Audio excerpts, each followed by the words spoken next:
Sabaeans. 59. The chief of Baker and king of Saba and Duraden, L. Shari Yadib, launched successful campaigns against the Emirites and Habashat, i.e., Aksum. El-Shari took pride in his campaigns and added the title Yadib to his name, which means suppressor. He used to kill his enemies by cutting them to pieces. 60.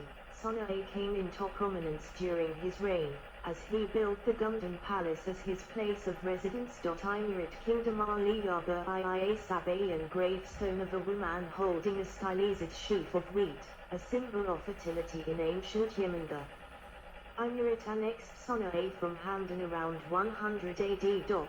61. Hashdai tribesmen rebelled against them and regained Sana'a around 180. 62. Shama Yarisha had conquered Hadramaut, Najran, and Tayama by 275, thus unifying Yemen and consolidating Emirate rule. 63. 64. The Emirites rejected polytheism and adhered to a consensual form of monotheism called Rahmanism. 65. In 354, Roman Emperor Constantius II sent an embassy headed by Theophilos the Indian to convert the Emirites to Christianity. 66. According to Philostorgius, the mission was resisted by local Jews. 67. Several inscriptions have been found in Hebrew and Sabaean praising the ruling house in Jewish terms for helping and empowering the people of Israel. 68. According to Islamic traditions, King Azad the Perfect mounted a military expedition to support the Jews of Yathrib. 69. Abu Kariba Azad, as known from the inscriptions, led a military campaign to Central Arabia or Najd to support the vassal kingdom of Qaina against the Lakhmids. 70. However, no direct reference to Judaism or Yathrib was discovered from his Lenkthiran. Abu Kariba died in 445, having reigned for almost 50 years. 71. By 515, Hymyar became increasingly divided along religious lines, and a bitter conflict between different factions paved the way for an Aksumite intervention. The last Emirate king Ma'adi Karib Jafar was supported by Aksum against his Jewish rivals. Ma'adi Karib was Christian and launched a campaign against the Lakhmids in southern Iraq, with the support of other Arab allies of Byzantium. 72. The Lakhmids were a bulwark of Persia which was intolerant to a proselytizing religion like Christianity. 73. After the death of Ma'adi Karib Jafar around 521, an Emirate Jewish warlord called Jumu'as rose to power. Emperor Justinian I sent an embassy to Yemen. He wanted the officially Christian Emirites to use their influence on the tribes in Inner Arabia to launch military operations against Persia. Justinian I bestowed the dignity of king upon the Arab sheikhs of Qaina and Ghassan in central and northern Arabia. 74. From early on, Roman and Byzantine policy was to develop close links with the powers of the coast of the Red Sea.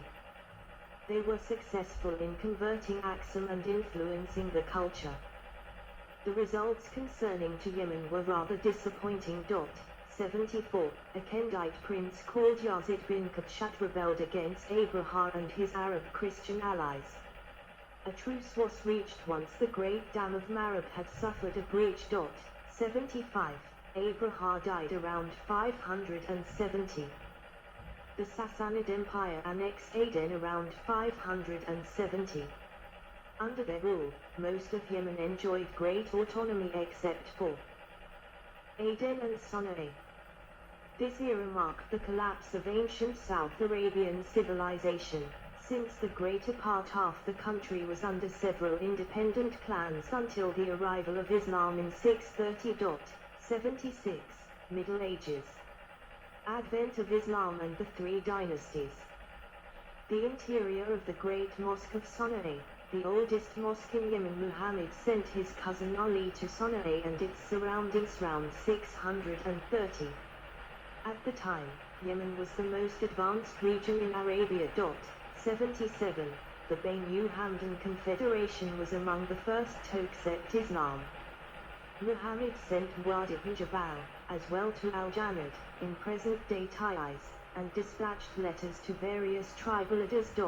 78 major tribes, including Himyar, sent delegations to Medina during the year of delegations around 630-631. Several Yemenis accepted Islam before 630, such as Amr ibn Yasir, Al-Ala al-Hadrami, Miqdad ibn Aswad, Abu Musa Ash'ari, and Shahabil ibn Hassana. A man named Abayla ibn Ka'ab al-Anzi held the remaining Persians and claimed he was a prophet of Rahman. He was assassinated by a Yemeni of Persian origin called Faraz al-Dailami. Christians, who were mainly staying in Najran along with Jews, agreed to pay jizya, Arabic, although some Jews converted to Islam, such as Wahb ibn Munabi and Ka'ab al-Arba. Yemen was stable during the Rashidun Caliphate. Yemeni tribes played a pivotal role in the Islamist expansion into Egypt, Iraq, Persia, the Levant, Anatolia, North Africa, Sicily, and Andalusia. 79, 80, 81. Yemeni tribes who settled in Syria contributed significantly to the solidification of Umayyad rule, especially during the reign of Marwan I. Powerful Yemenite tribes such as Kina were on his side during the Battle of Majrahit. 82, 83. Muhammad ibn Abdullah ibn Ziyad founded the Ziyadid dynasty in Tayama around 818. The state stretched from Hali, in present-day Saudi Arabia, to Aden. They nominally recognized the Abbasid Caliphate but ruled independently from Zabid. 84. By virtue of its location, they developed a special relationship with Abyssinia. The chief of the Dahlak Islands exported slaves, as well as amber and leopardites, to the ruler of Yemen. 85. They never exercised control over the highlands and Hadramaut and control a small portion of coastal strip in Tayama along the Red Sea. 86. A Imerate clan called the Ufirids established their rule over the highlands from Sada to Taiz, while Hadramaut was an Ibadi stronghold and rejected all allegiance to the Abbasids in Baghdad. 84.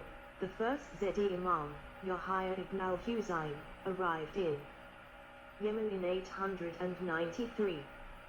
He was a religious cleric and judge who was invited to come to Sada from Medina to arbitrate tribal disputes. 87. Yahya persuaded local tribesmen to follow his teachings.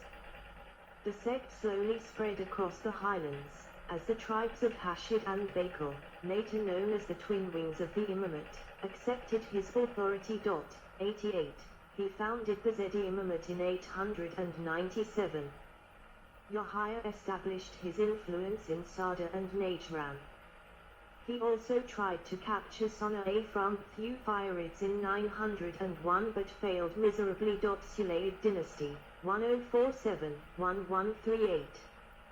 The Sulayid dynasty was founded in the northern highlands around 1040. At the time, Yemen was ruled by different local dynasties.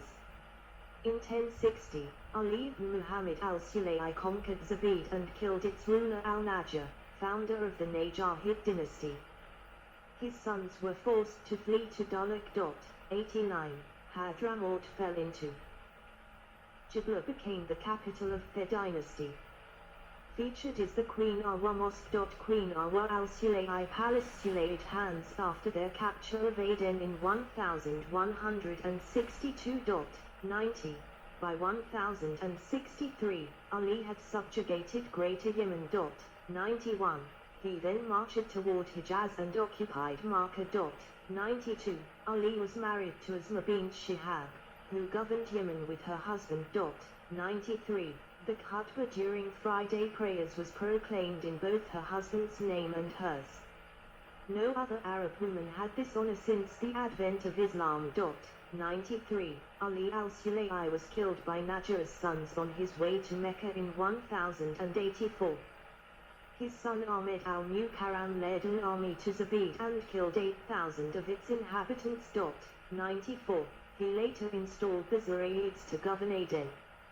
Al-Mukarram, who had been afflicted with facial paralysis resulting from war injuries, retired in 1087 and handed over power to his wife Awa al-Sulayi. 95. Queen Awa moved the seat of the Sulayi dynasty from Sana'a to Jibla, a small town in central Yemen near Ib. She sent Ismaili missionaries to India where a significant Ismaili community was formed that exists to this day. 96. Queen Awa continued to rule securely until her death in 1138. 96. She is still remembered as a great and much-loved sovereign, as attested in Yemeni historiography, literature, and popular law where she is referred to as Balchis al-Safra, the junior queen of Shva. 97. Shortly after Awa's death, the country was split between 5 competing petty dynasties along religious lines. 98. The Ayyubid dynasty overthrew the Fatimid Caliphate in Egypt. A few years after their rise to power, Saladin dispatched his brother Shah to conquer Yemen in 1174. 99. Ayyubid conquest, 1171-1260. Shah conquered Zabid from the Medids in 1174, then marched toward Aden in June and captured it from the Zurayids. 100. The Hamdanid sultans of Sana'a resisted the Ayyubid in 1175, and the Ayyubids did not manage to secure Sana'a until 1189. 101. The Ayyubid rule was stable in southern and central Yemen where they succeeded in eliminating the mini-states of that region, while Ismaili and Zedi tribesmen continued to hold out in several fortresses. 101.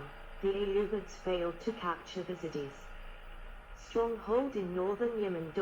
102. In 1191, Zedis of Shaiban Korkaban rebelled and killed 700 Ayyubid soldiers. 103. Imam Abdullah bin Hamza proclaimed Imamate in 1197 and fought al-Mu'izz Ismail, the Ayyubid Sultan of Yemen. Imam Abdullah was defeated at first but was able to conquer Sana'a and Damar in 1198, 104, and al-Mu'izz Ismail was assassinated in 1202. 105. Abdullah bin Hamza carried on the struggle against the Ayyubid until his death in 1217. After his demise, the Zedi community was split between 2 rival imams. The Zedis were dispersed, and a truce was signed with the Ayyubid in 1219. 106. The Ayyubid army was defeated in Damar in 1226. 106. Ayyubid Sultan Mas'ud Yusuf left for Mecca in 1228, never to return. 107. Other sources suggest that he was forced to leave for Egypt instead in 1223. 108. Rajulid dynasty, 1229-1454. Al-Qahira, Cairo, Castle's Garden in Taiz, the capital of Yemen during Thusulid's era. The Rajulid dynasty was established in 1229 by Umar ibn Rajul, who was appointed deputy governor by the Ayyubids in 1223. When the last Ayyubid ruler left Yemen in 1229, Umar stayed in the country as caretaker. He subsequently declared himself an independent king by assuming the title al-Malik al-Mansur, the king assisted by Allah. 108. Umar first established himself at Zabid, then moved into the mountainous interior, taking the important highland center Sana'a. However, the Rajulid capitals were Zabid and Taiz. He was assassinated by his nephew in 1249. 107. Omar's son Yusuf defeated the faction led by his father's assassins and crushed several counterattacks by the Zedi imams who still held on in the northern highland. Mainly because of the victories he scored over his rivals, he assumed the honorific title al-Muzaffar, the victorious. 109. After the fall of Baghdad to the Mongols in 1258, al-Muzaffar Yusufi appropriated the title of Caliph. 109. He chose the city of Taiz to become the political capital of the kingdom because of its strategic location and proximity to Aden. 110. The Rajulid sultans built numerous madrasas to solidify the Shafi'i school of thought, which is still the dominant school of jurisprudence amongst Yemenis today. 111. Under their rule, Taiz and Zabid became major international centers of Islamic learning. 112.